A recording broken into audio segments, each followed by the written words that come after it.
Il s'agit d'une démonstration d'application d'un gel coat au pinceau pour obtenir un état de surface optimal.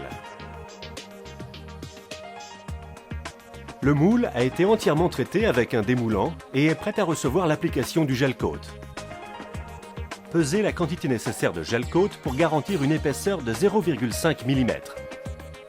Un catalyseur de réactivité moyenne à base de peroxyde d'éthylméthylcétone, comme le butanox M50, doit toujours être utilisé à 2%, et il est important qu'il soit mesuré avec précision. Les températures de l'atelier et des matières doivent aussi être maintenues à un minimum de 18 degrés centigrades. Comme vous pouvez le voir, le catalyseur est complètement mélangé au gel coat. Ceci est extrêmement important, car une mauvaise dispersion du catalyseur entraîne un durcissement irrégulier du gel coat, pouvant nuire à ses caractéristiques physiques. Nous utilisons dans cette démonstration un gel coat teinté. Nous recommandons autant que possible l'emploi de gel coat teinté, car un mauvais mélange des pigments entraînera des défauts d'aspect sur la pièce moulée. Si vous préférez mélanger une pâte de pigment dans un gel coat incolore, utilisez les pâtes de pigment Cristic avec les gel coat Cristic afin de vous assurer un bon durcissement et des performances à long terme. Le gel coat doit être appliqué rapidement car dès l'ajout du catalyseur, il disposera d'un temps limité d'application compris entre 12 et 18 minutes. Assurez-vous de ne recouvrir qu'une surface pouvant être travaillée durant ce temps limité.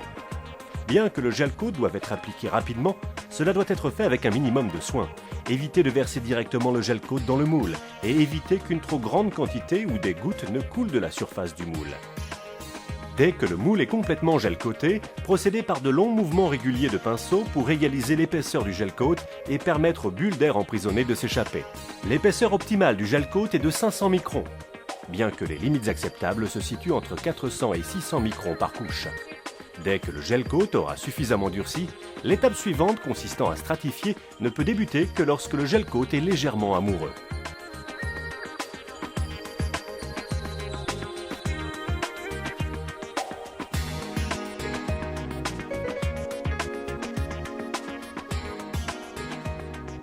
Résumé de l'application d'un gel coat au pinceau.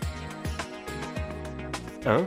Assurez-vous que la température de l'atelier et des matières soit maintenue à un minimum de 18 degrés centigrades. 2. Assurez-vous qu'une quantité suffisante de produit démoulant ait été appliquée sur le moule. 3. Pesez la quantité nécessaire de gel coat et de catalyseur pour obtenir l'épaisseur nécessaire de 0,4 à 0,5 mm. 4. Utilisez autant que possible un gel coat déjà teinté.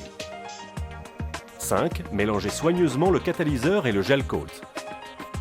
6. Appliquez le gel coat rapidement avec tout le soin nécessaire. 7. Appliquez de longs mouvements réguliers et lissez soigneusement la surface pour obtenir une épaisseur régulière et faciliter le dégazage.